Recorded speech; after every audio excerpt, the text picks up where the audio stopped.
What up, crew? No time for robotic arms today. Instead, we're going to make a door for an Alice in Wonderland party that's happening tonight. Let's check it out quickly. Joe P. Kirchman here, and this t-shirt is brought to you by the Weird Something, because we're gonna be having a little Alice in Wonderland tea party, and we're gonna be the door from when she gets big and gets small and cries and goes through the little portal and everything. So I'm gonna use this piece of cardboard and these tacks to quickly make something that resembles a door for this party in a couple hours. All right, let's do it. Forgot to mention that the Skip Bandit picked up the cardboard. Anyway, so I'm cutting a hole where my head's gonna go through.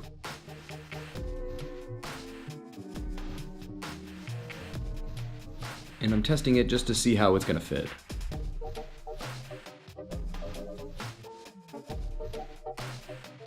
I'm cutting off all the extra flaps because I don't really want it to take up that much space.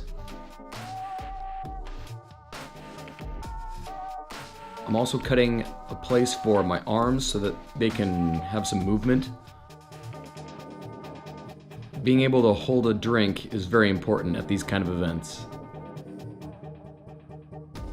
I cut off the bottom piece because there was no need for it. I'm measuring every 5 inches and then using an old board to make big long lines down it to give it a kind of wood look.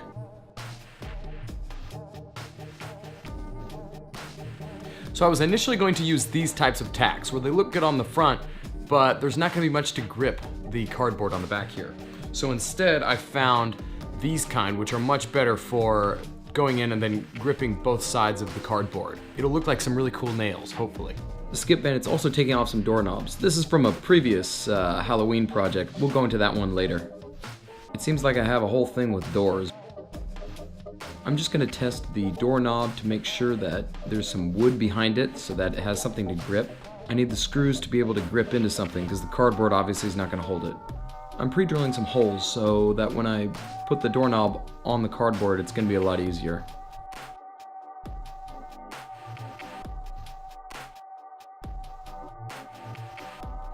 And the fun thing is the doorknob still works, so it does turn.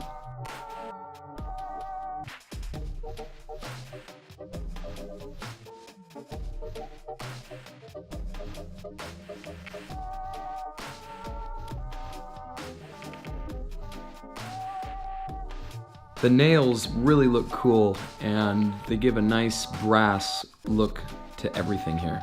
Also, I'm putting on real hinges so that it can be as realistic as possible in a non-realistic Alice in Wonderland kind of way. The nice thing about these tacks is that not only do they look good, but they're also functional for holding the two pieces of cardboard together. I only had 60 of these tacks, so I'm drawing certain lines on the back just to give it enough to make it look like wood. I also found from a different door this lock and keyhole, and I thought that would look great as well. We're trying to make it as realistic as possible, I guess, from the cartoon movie. I then drilled out a hole so that a key could possibly fit in there. I also want to make the bottle that Alice drinks to become smaller. So I made my own label, and I used some dental floss just as my rope. And then I took 2 pieces of clear tape, laid one down, put the sign on it, and then laid another piece on the back, so it's kind of like my own laminate.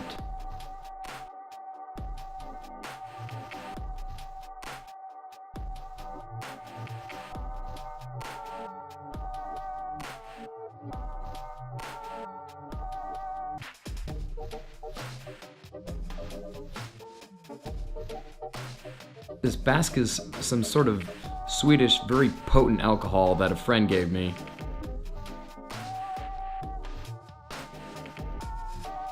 Alright, so I pretty much look like a door. Off to a little tea party.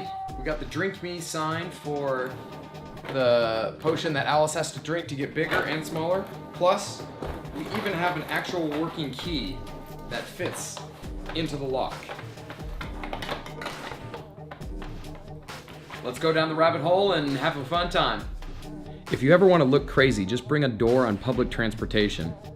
It was actually pretty fun though. And you can even see housemate Hugh there for a brief second.